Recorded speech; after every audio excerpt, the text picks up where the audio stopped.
ಸಂಬಂಧಪಟ್ಟವ್ರಿಗೆ ತಿಳಿಸ್ತೀವಿ ನಾವು. ಆಮೇಲೆ ಅವ್ರ ಮ್ಯಾನೇಜರು ಬರ್ತಾರೆ, ಸರ್ ನಾಳೆ ವ್ಯಾನ್ ಕಳಿಸ್ತೀವಿ ಅಂತಾರೆ, ನಾಡಿದ್ದು ವ್ಯಾನ್ ಕಳಿಸ್ತೀವಿ ಅಂತಾರೆ. ಅಷ್ಟೇ 15 ದಿವಸಕ್ಕೂ ಒಂದು ತಿಂಗಳಿಗೆ ಒಂದು ಸತಿ 3 ಲಾರಿ ಲೋಡ್ ಆಗಬೇಕು, ಅವಾಗ ಬಂದು ತೊಗೊಂಡೋಗ್ತಾರೆ.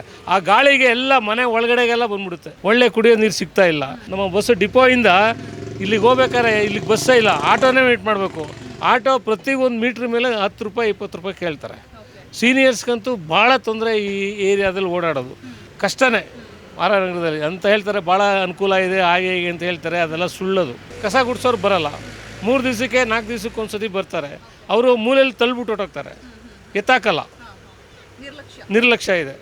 ವಾಟ್ರು ಒಂದು ಸತಿ 4 ದಿವಸಕ್ಕೆ ಒಂದು ಸತಿ ಬಿಡ್ತಾರೆ, ಒಂದೊಂದು ಸತಿ 4 ದಿವಸದ ಬಿಡೋದೇ ಇಲ್ಲ. ಅವ್ರನ್ನ ಕಾಂಟ್ಯಾಕ್ಟ್ ಮಾಡಿ, ಇಲ್ಲ ಸರ್ ಬಿಟ್ಟಿದ್ದೀವಿ ಅಂತ ಹೇಳ್ತಾರೆ, ಅಲ್ಲಿ ಬರೋದೇ ಇಲ್ಲ. ಬಂದರೆ 1 ಅವರ್ ಮಾತ್ರ ಬರುತ್ತೆ. ಏನು ನೆಸೆಸಿಟಿ ಕೊಟ್ಟರೆ ಸಾಕು ನಮಗೆ, ನಾವು ಇನ್ನೇನು ಕೇಳೋದಿಲ್ಲ. ನಮ್ಗೆ ಯಾವ ಭಾಗ್ಯನೂ ಬೇಕಾಗಿಲ್ಲ. ನಮ್ಗೆ ಬೇಕಾಗಿರೋದು ನೀರು, ಗೊತ್ತಾಯ್ತಾ? ಮನೆ ಮುಂದ್ಗಡೆ ಸ್ವಚ್ಛವಾಗಿರಬೇಕು.